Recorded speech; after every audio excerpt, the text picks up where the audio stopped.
for those of you listening who aren't Canadian, and for many of you, those who are, it's the case that there are transfer payments in Canada from richer provinces to poorer provinces to try to balance out the economic status of the different regions of the country. And Alberta sends a tremendous amount of money out of the province. And this referendum that you were referring to, I believe, was one that put the question to Albertans about whether or not they wanted the transfer payments to continue, given the hostility of many of the recipient provinces to the mode by which Alberta generates its revenue. And I believe Albertans voted to cease offering the transfer payments. Have I got the story right? And what became of that? All things considered, I believe the transfer payments are still occurring as they were. It was essentially ignored by the federal government. And we got a 62% mandate from Albertans. And I think the thing to understand is that Albertans are very generous because we've put up with a disproportionate way of distributing resources for decades. If you look at the amount of money that has come out of our little province to fuel the rest of the country, it's $600 billion since the 1960s.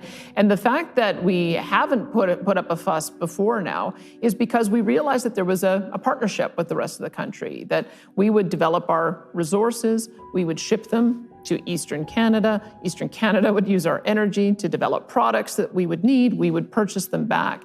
And they've now broken that compact. They not only do they want the dollars to keep on flowing to Eastern Canada, but they want to stand in the way of us being able to develop more of our resources. And that's part of the reason why I think loud and clear I'm hearing from Albertans saying, if that's the way you want to operate, maybe we should start thinking regionally. Maybe we should start developing partnerships with just the coalition of the willing, the two adjacent provinces who share our values, maybe the American states, maybe going up to the north, to northern Canada. Maybe there isn't much point in us continuing this relationship where we have such a trade imbalance with Quebec and Ontario if they're not going to assist us in getting our product to market. And that's the conversation that we're beginning now.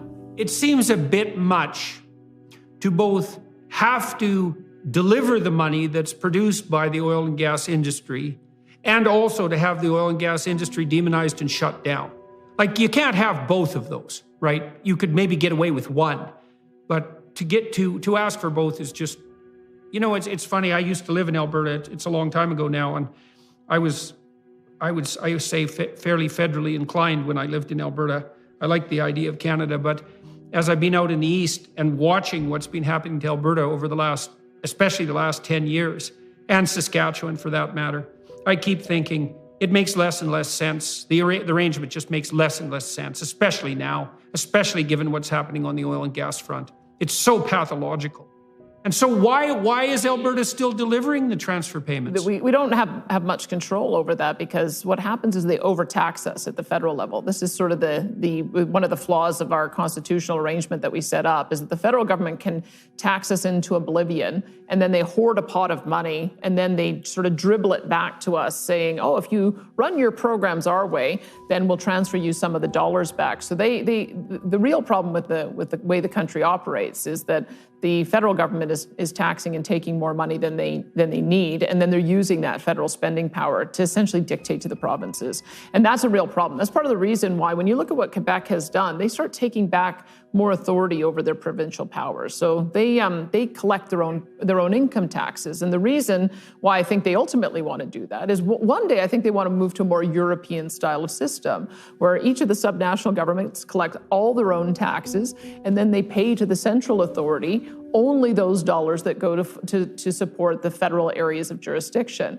And that, I think, is when Quebec moves in that direction, we need to be prepared to move in that direction too. But I think that's the evolution of where we're going.